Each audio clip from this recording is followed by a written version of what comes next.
The publication of WikiLeaks of a huge raft of communiques has wreaked havoc on American diplomacy, but politicians around the world say the confidential reports of US officials offer few new facts. Well, to try to separate the wheat from the chaff and find out what the leak means to the US, we're now joined from Washington, D.C. by Philip Giraldi. He's the head of the Council for the National Interest and a former CIA officer. Mr. Giraldi, thanks for being on the line with us at RT tonight. Well, as I mentioned, you worked for the CIA for nearly 2 decades, didn't you? How could these leaks have happened in the State Department? And you have to ask, didn't they have it coming?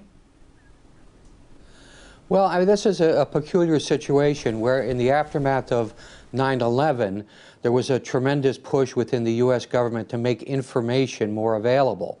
And this has been one of the consequences of making information more available. It has meant basically that relatively low-level diplomatic messages and cables have been collected in a database where anywhere between 500,000 and 2 million U.S. government employees have been able to have access.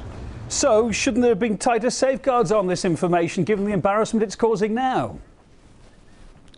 Well, obviously, you know, in hindsight, yes.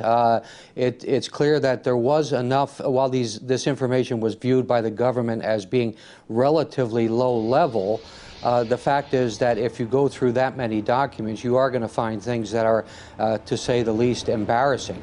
So the issue has now become, how do we allow people in the government to have access to information, but at the same time control exactly what kind of information they're seeing. The content of some of these cables is really quite embarrassing for the US government and the diplomats who represent it. Is it normal to use such kind of gossipy terms, is the best way to put it, in official documents, even if they're not for the general public? Well, actually, it's fairly normal to have those sorts of documents in somewhere in the system. In other words, if you're going and having an informal chat with the Prime Minister of a country in Central Asia, there are a lot of people who want to know what the nuances of that discussion were. So some of this stuff is kind of chatty, some of it is kind of amusing. I think the only thing that was really surprising to me was the State Department effort to collect email addresses, phone numbers, personal information on their counterparts overseas and also at the United Nations. This is part of, obviously, a spying operation. So what do you think the ramifications are going to be now? Will these leaks affect US foreign policy? Will we see any major change in that, or maybe just a superficial touch-up, at least? Yeah, I don't honestly think it's going to have any impact at all. I think there are certain individuals that have been embarrassed by the leak of the documents that named them. But the fact is that dialogue between the United States and between the senior officials in other countries around the world is because there's a mutual interest in having those dialogues, and those dialogues will continue.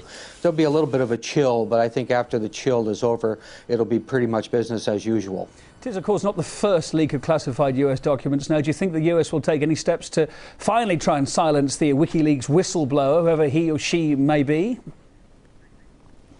Well, the U.S. is clearly taking steps behind the scenes to try to silence them to a certain extent. The Swedish authorities are moving ahead with a prosecution for possible rape. There are moves in Congress to criminalize what took place so that people that work for WikiLeaks can be arrested and prosecuted. They're going to be doing these things, but it's quite questionable to what extent they will be effective. OK, well, thanks for being on the line with us tonight. It's appreciated. Thank you.